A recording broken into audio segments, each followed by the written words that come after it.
One night, our protagonist gets such a huge scare that he ends up falling off his chair. The reason? A pale girl with long, dark hair suddenly appears on his screen with a chilling expression.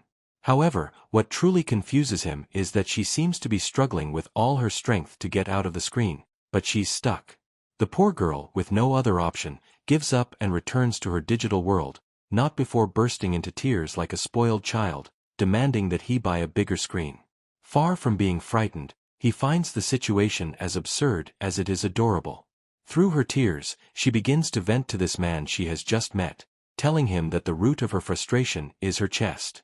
Yes, just like you heard, she shares a piece of her past. When she was young, she had an impressive talent for acting. Everyone adored her, but over time, as she grew, her breasts did too at an alarming rate. That made her clumsy in front of the cameras, and little by little she stopped getting roles. And that wasn't the worst part. Several guys began talking behind her back, believing she was one of those actresses for a hidden, adult audience. Obviously, that bothered her deeply, but the most tragic moment came at the end of her life.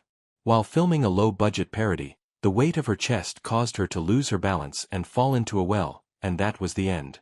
Yes, definitely, her large bust turned out to be more of a curse than a blessing. But just as she is in the middle of her crisis, the boy notices something familiar. He runs to check his messy room full of movies and recognizes her. He was a fan of her work. He even owns her last films. This leaves her speechless. Perhaps seeing that someone still remembers her fondly changes something inside her.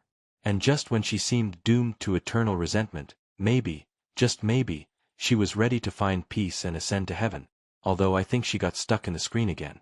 Sometime later, we see that our protagonist works at one of those old stores that used to rent physical movies. His co-worker notices that he's been in a good mood lately, so as a good buddy, he teases him, suggesting that he finally got a girlfriend. Visibly blushing, he doesn't completely deny it, and so another day comes to an end. Very happy, the protagonist announces that he has arrived home, and there she is, welcoming him as if she were his wife waiting after a long day. What's curious is that now he uses two screens, one for her head and another for her chest, which rests comfortably on a box. This peculiar couple decides to spend the night watching movies. At some point, the protagonist tells his friend about his situation. Without going into too much detail, he says he lives with a girl inside a screen. His friend, not too surprised, assumes it's some kind of virtual waifu or something like that. In fact, he recommends a pretty cute idol for him to check out. But right at that moment, she sees him. Yes, our ghost girl watches as he shamelessly stares with total enthusiasm at an idol in a swimsuit, and of course, she gets jealous, very jealous. To calm things down, he decides to make it up to her by buying her swimsuits.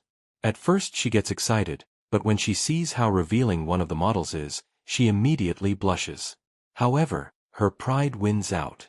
She decides to prove that she can wear something like that without any problem. And there she is, posing in different swimsuits, giving the protagonist, and us, a visual spectacle. She looks incredible, but what truly makes her stand out is her shyness, which curiously makes her even sexier. To top it off, she tells him in a soft little voice that she doesn't like wearing that kind of clothing, but she'll make an exception just for him. Words any man would dream of hearing from a girl, but the protagonist has another idea. Excited, he starts typing quickly on his computer. She, hopeful, thinks he's finally going to buy her a bigger screen, but no. He starts watching adult content. Yes, just like that, without any shame. She looks at him in disbelief and asks if he now expects her to do that kind of thing. Obviously, she gets very angry, but seeing how entertained he is, and fearing losing his attention, she finally gives in. And so, without clothes, still trapped in the screen, with a soft and provocative voice, she makes him a proposal. If you get me out of here, you can do whatever you want with me. He just needs to buy a much bigger screen, and that's how the story ends, with a suggestion that's impossible to ignore.